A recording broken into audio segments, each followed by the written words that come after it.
Yo, what is up, guys? Forever here with another video on Wayfinder, and today we're going to be tackling the boss, the Archon Commander Creed.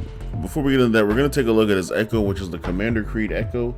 It is a rush type and is triggered by melee combo finishers and eagle eye shots. The effect is it creates a large blast radius, which is 125% of your weapon's power with a 20-second cooldown. That's actually a pretty good Echo. I've been searching for this Echo, but he doesn't drop it for me, so I'm guessing at this point, after the second boss, they don't drop their Echo all the time, so you're going to be farming for a bit. Now, Commander Creed is not that hard of a boss to fight. He is what I would think would be technically a warrior type boss. His attacks are pretty easy to read. As you see, he starts off the fight with a wave slash whenever you're at a distance.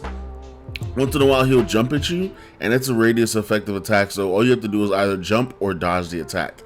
Every time you're at a distance, he's going to turn and do the slash attack, and then he'll jump at you once in a while, like again he does there. If you're up close and personal, he'll do a 3-slash combo attack, which you can easily dodge out the way.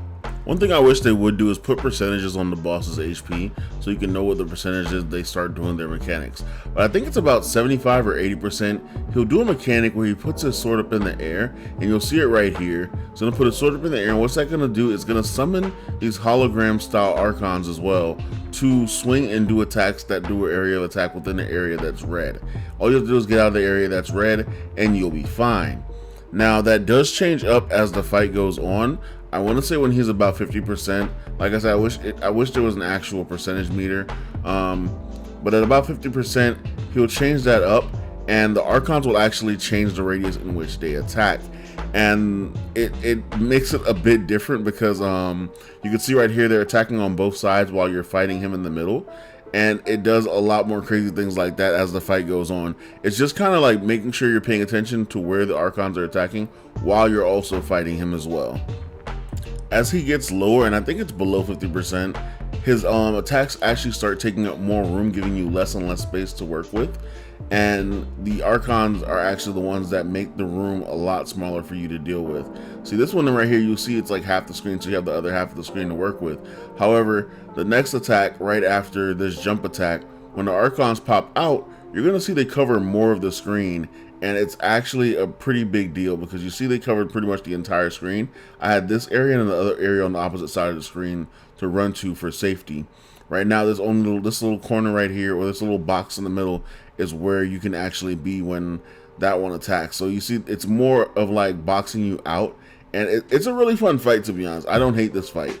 It's one of my favorite bosses to farm, or for EXP farming, because of course it's a really quick fight.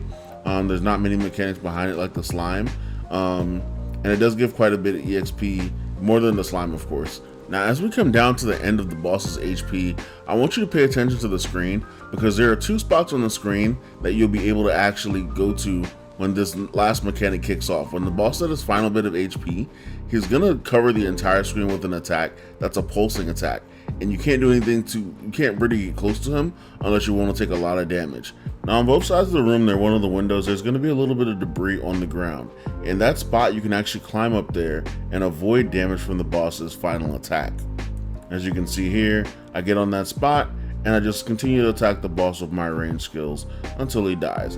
Because I mean, it really is the only way to do this as a range class. You take too much damage as Venomous or Silo to actually fight him head on. With that being said, that's pretty much the end of the fight, and you may or may not get the Echo from this boss. You might have to farm it a bit, but I mean, that's up to your luck. I haven't gotten it yet. I'm going to be farming it for a bit.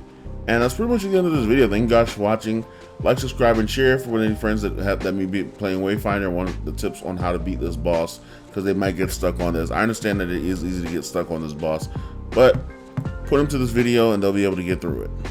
Anyway, thank you guys for watching, and see you in the next one. Peace.